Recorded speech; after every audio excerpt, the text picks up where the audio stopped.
जय श्री महाकाल महादेव का फलित ज्योतिष शास्त्र में आपका स्वागत। आज के टॉपिक में हम चर्चा करने जा मंजरी राजयोग पर हम चर्चा करेंगे। कोई शत मंजरी राजयोग के अंतर्गत आने वाला राजयोग है माला योग। तो माला योग का निर्माण कब और किस स्थिति में होता है और कौन से भाव में कौन से प्लेनेट होने पर इस योग का निर्माण होता है, तो इसी से रिलेटेड आज का टॉपिक है जो कि वैदिक ज्योतिष शास्त्र के अनुसार। तो टॉपिक पर चर्चा करने से पहले मैं आपको बता देना चाहता हूं कि यदि आप मेरे चैनल पर नए दर्शक हो ना, तो कृपया चैनल को सब्सक्राइब करना ना भूलिएगा, ताकि मैं जो भी नया वीडियो अपलोड करूं उसका नोटिफिकेशन सबसे पहले आपके पास पहुंच जाए।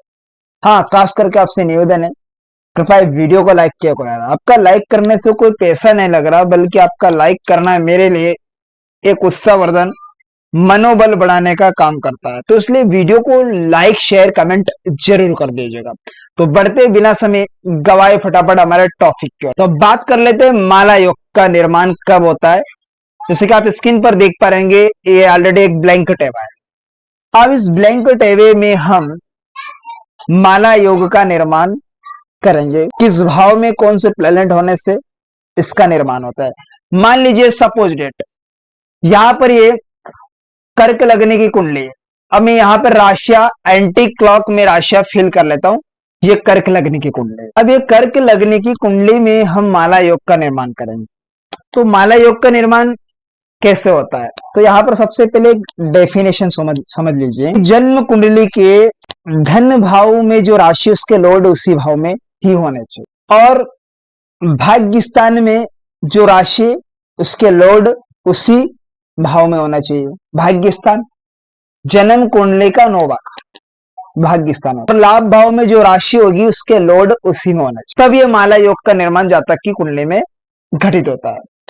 मान लीजिएगा ये कर्क लगने की कुंडली में सेकंड भाव में लगन से दूसरे घर में, यहाँ पर सिंह राशि, जिसे हम धन भाव बोलते हैं। इस भाव को कुटुंब का घर भी बोला जाता है। अगर इस भाव में मान लीजिए सिंह राशि के लॉर्ड सूर्य देवता बनते हैं, तो सूर्य देवता इसी भाव में बैठे होना चाहिए। तो ये सूर्य देवता इसी भाव में बैठे गए। अब नेक्स्ट स्थिति क्या बनती है कि भाग्य स्थान पर जो राशि हो उस राशि के लॉर्ड उसी घर में होना चाहिए, भाग्य स्थान में होना चाहिए। लगन से 9वें घर में जो राशि उसके लॉर्ड उसी भाव में होना चाहिए। अब लगन से 9वां घर, इसे भाग्य का स्थान भी कहा जाता है। 9वां घर को इस भाव में कौन सी राशि, यहां पर देखेंगे तो मीन राशि है। तो मीन राशि के लॉर्ड कौन बनते हैं, बृहस्पति देव। तो यहां पर गुरुदेव 9वें घर में बैठ गए, बृहस्पति देव इसी भाव में बैठे भाग्य स्थान पर। नेक्स्ट स्टेप की ओर बढ़ते हैं। लाभ भाव के लाभ भाव में होने चाहिए, अर्थात लाभ स्थान में जो राशि होगी, अर्थात लाभ भाव किसे कहा जाता है, लगन से 11वां घर, ये लाभ का घर होता है, इनकम का घर होता है ना। बड़े भाई बहन की संख्या भी इसी भाव से देखी जाती है, बड़े भाई बहन को इसी भाव से देखते हैं। बड़ी बड़ी लंबी बीमारियां जो लंबे समय तक चलती है वो भी 11वें घर से। अब इस भाव में जो राशि है, लगन से 11वां भाव हुआ हमारा इनकम का घर, है ना, आय का घर, लाभ का घर। अब इस भाव में कौन सी राशि है, तो यहाँ पर वृषभ राशि, और वृषभ राशि के लॉर्ड कौन बनते हैं, शुक्र देवता।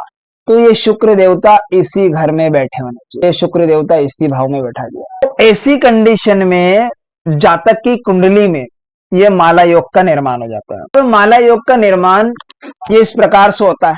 जरूरी नहीं है कि इसी प्रकार से यही प्लेनेट इस भाव में बैठे, कोई सी भी राशि आ सकती है। धन भाव में यहाँ पर हो सकता है, यहाँ पर तुला राशि आ जाए। लाभ भाव में हो सकता है कुंभ राशि आ जाए। एकादश भाव में यहाँ पर मिथुन राशि आ जाए। कोई सी भी राशि, राशियां परिवर्तन हो जाए, लेकिन इन भाव में जो राशियां होगी उस राशि के लॉर्ड उसी भाव में होना चाहिए। अर्थात धन भाव में जो राशि होगी उसके स्वामी उसी घर में होना चाहिए, और भाग्य स्थान में जो राशि होगी यानी लगन से 9वें घर में उस राशि के लॉर्ड उसी में होना चाहिए, और तथा लाभ भाव में जो राशि होगी उसके लॉर्ड भी उसी में होना चाहिए। अब ये माला योग का निर्माण घटित होता है। अब इसका फल क्या होगा कि धनवान होगा व्यक्ति इस योग में, अगर किसी जातक का जन्म होगा धनवान, उत्तम इनकम होगी उसके पास, कहने का मतलब। और भाग्यवान, क्योंकि भाग्य के घर में ही भाग्य के लॉर्ड बनते, वे भाव में जो राशि होगी उसी के स्वामी उसी घर। अब इस व्यक्ति का भाग्योदय की अगर बात करें ना हम, तो 38वें वर्ष में जातक का भाग्योदय। टिप्पणी होती है क्या है कि रीजन कि माला योग अलग प्रकार का है योग होगा, या शतमंजरी राजयोग का 30वां योग है। कौन सा?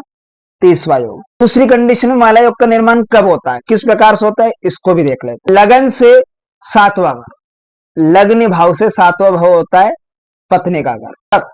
सभी 7 भावों में यहां तक के भाव, लगन से 7वें घर तक के इधर के जो एंटी क्लॉक के भाव होंगे ना, जो सेकंड, थर्ड, फोर्थ, 5, 6, 7, सभी 7 भावों में एक एक प्लेनेट होना चाहिए, एक एक ग्रह हो इनमें मौजूद, कोई भाव खाली नहीं होना चाहिए।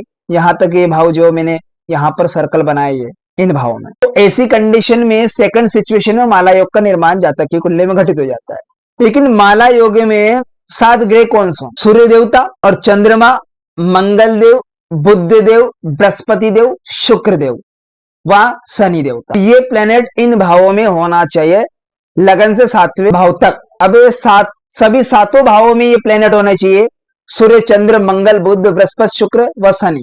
राहु केतु को छोड़ना है, इनको नहीं गिना जाता है माला योग के अंतर्गत। इसी प्रकार से यदि सभी 7 ग्रह मान लीजिए मेष से तुला राशि तक सभी भावों में एक एक प्लेनेट मौजूदगी हो, एक एक प्लेनेट, कोई भाव खाली ना हो इनमें से, जो सर्कल बना रखा है इन भावों, तो भी ये माला योग का निर्माण जातक की कुंडली में घटित हो जाता है। अब यहां अगर इस फल की बात करें तो बहुत ही उत्तम राजयोग माना जाता है। इसका टिप्पणी क्या है कि माला योग में राहु केतु उपस्थिति नहीं दर्शाई गई है, राहु केतु कहीं भी हो इसका विचार नहीं किया जाता है। प्रकार से इसका रोल होता है, राहु केतु चाहे इनमें से किसी भी ग्रह के साथ हो या ना हो, इससे कोई फर्क नहीं पड़ता है। तो माला योग सेकंड सिचुएशन में इस प्रकार से घटित होता है। तो आशा करता हूं आज का टॉपिक आपको बेहद ही इंटरेस्टिंग समझ में आया होगा। तो मिलते किसी नेक्स्ट वीडियो में, तब तक के लिए आप मुझे दीजिएगा इजाजत। नमस्कार मित्रों।